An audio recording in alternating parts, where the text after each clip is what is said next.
came alive with color for the feast of its patron saints, Peter and Paul, as the Via della Conciliazione was transformed into a floral procession leading to St. Peter's Square.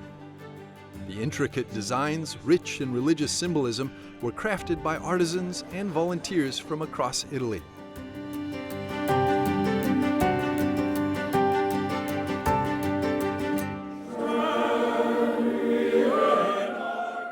In his homily, Pope Leo reflected on the enduring bond between the apostles.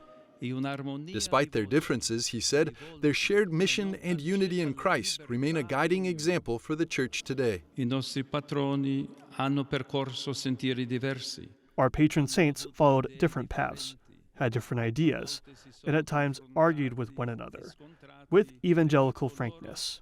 Yet this did not prevent them from living the Concordia Apostolorum, that is, a living communion in the Spirit, a fruitful harmony in diversity. On the occasion, Pope Leo bestowed the pallium, a white woolen band with 6 black crosses and 3 pins, upon 54 metropolitan archbishops, placing it on their shoulders as a sign of peace and unity with the papacy.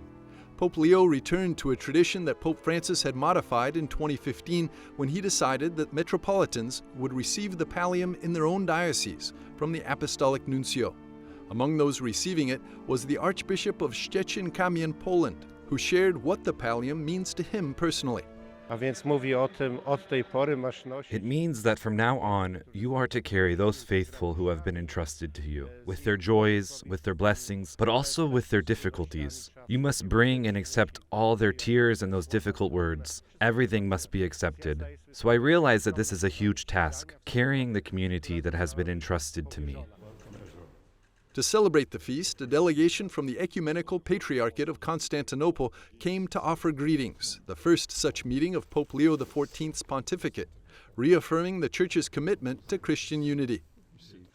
The Pope spoke of the deep bond between the apostles Peter and Andrew as a symbol of the profound communion already existing between Catholics and Orthodox. The next day, during the Angelus on the feast of Saints Peter and Paul, Pope Leo reflected on their shared martyrdom as the foundation of unity. He spoke of an ecumenism of blood, a witness stronger than division, and called on the faithful to walk the path of reconciliation, trust, and conversion. Pater et Filius et Spiritus Sanctus. Amen.